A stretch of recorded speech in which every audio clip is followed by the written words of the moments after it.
I asked her to come to England because, we were in touch every year. She had this fantasy that I must come to Rabat every year and stay with her, but I went twice. I couldn't do more.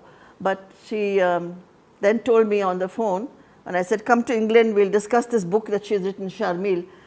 She said, I have thrown away my visa because it is Cameron who has brought the Syria crisis on us.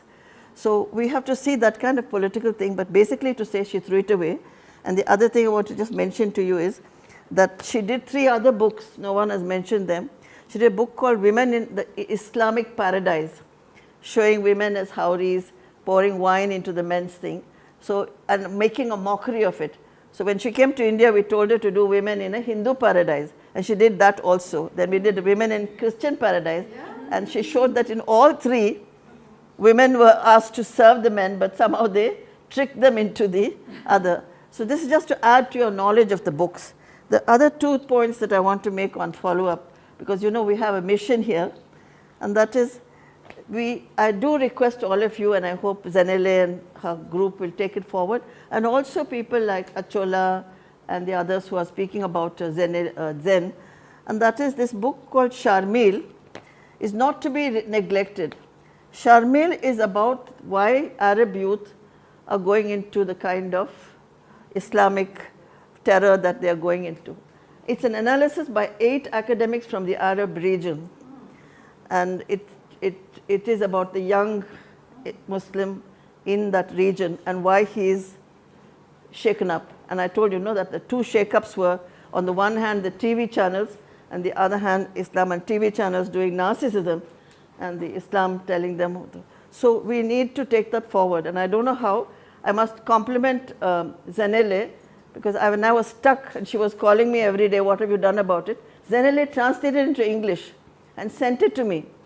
And we thought we would have it on the English. But as you know, time and sickness and so on, we didn't do it. But now I would like us to take a decision today that the book, which is available in English on my computer and Zenele's, is printed out and maybe circulated amongst those who are interested, not only this group. And then we should try, each of us in our own countries, especially those who are living in the region, to have discussions with youth and to also somehow bring it on the TV, because it has a lesson for what is actually in a really big problem in the world today, which is that terrorism. The other is that, so though we have this memorial meeting and you can remember her with all the wonderful recollections that I've heard from those who have known her for longer than I have known her, that cannot stop us now.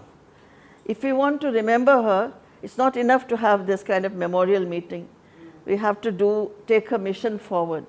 I mean, I'm saying this because I think she would have wanted it, and I think the world needs it. And I think only feminists like Pat and all of us can take it forward. So I would like just to make that recommendation before we close the Fatima part and go to any other part of it. So thank you, Zenele, for organizing this. Just given us all a chance to talk about her.